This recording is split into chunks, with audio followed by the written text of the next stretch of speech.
Alright, while we're on this screen, let's talk about playback itself. So this is the playback screen, and we've got multiple cameras that we can view through here simultaneously. I only have 2 selected, so I'm just going to put this into a 4-channel view for now. So over on this side here, we've got the cameras that we're looking for. Since I only have cameras 1 and 2 connected, let's just choose those 2 cameras.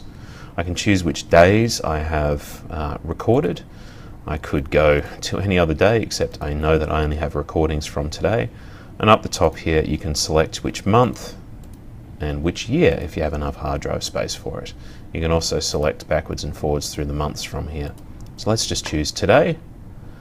We're going to select for normal and motion. So normal is my typical normal recording, and motion is my motion detection.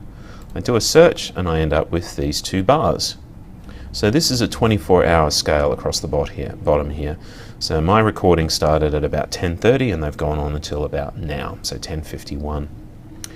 Now on this bar, if you have a mouse connected, which you should do, you can scroll using the scroll wheel and make those bars bigger and scroll out to make them smaller again. So if you're trying to find a particular moment, you can move this all the way out until you're looking at individual minutes here. And then you can click and drag along to disappear out from that again. So there we are. Let's scroll into here. Now I can play back at any point along the scale just by double clicking. And there I have it. I can double click here to play it just a little bit later time, and I can play here by double clicking, and it starts the playback through. And you can see that we've got motion happening in the background here. Now I've switched on the motion detection around about now, and so this camera is now in motion detection mode for the recording rather than just our normal recording. And you can see there was me swiping my hands in front of the camera to set off the motion detection. As simple as that. So you can see the motion events in yellow and the normal events in green. From this screen you can do a backup like this. You can also take snapshots. So if I blow this up to here and take a snapshot, I've taken that onto the hard drive. So something that happened at that particular point in time, I could pause it, take a snapshot, and do what I want to do from there. I can also back up directly from this page using this little icon here.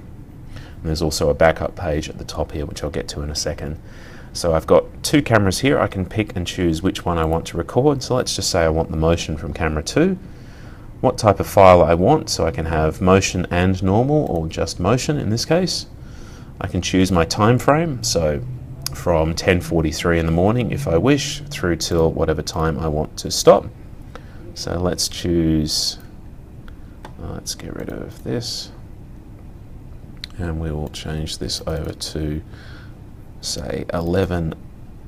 I've got to delete it first. Oh no, I can do it this way. There we are. Learning as I go as well. So I do this until 11. That's a bit silly. 11 a.m. I'm sure I can delete that. Yes, I can. Okay. So I've gone from 10:43 to 11 a.m. I have 2 different options for file format. So AVI being the default is a standard that most devices and programs can read. I can also choose I8, and if I do, that's a proprietary lockdown format, and there will be a little player will be dumped onto the USB along with the files. My file size, well, I can query that from here. If I'm recording from 10:43 till 11 a.m. on motion, I have a 326 megabyte file. My storage location, if I had a USB stick connected to it, would come up on here, and I can browse to find that one, but obviously I haven't got one plugged in at the moment. And if I start my backup now, then it would start loading that footage onto the USB stick. And once the progress bar reaches 100, it's on the stick and ready to go. Now, if I go over to my backup screen, you can see that it is exactly the same thing, except in this case, because you haven't already limited which cameras you're looking at or what sort of motion you are, you have to go in and pick and choose exactly what you're looking for. So camera 2, motion, what time starting, what time finishing, is it a video file or pictures that we've taken, what format, and so on and so on. And from there, it's quite easy to find. And that is how you do a backup.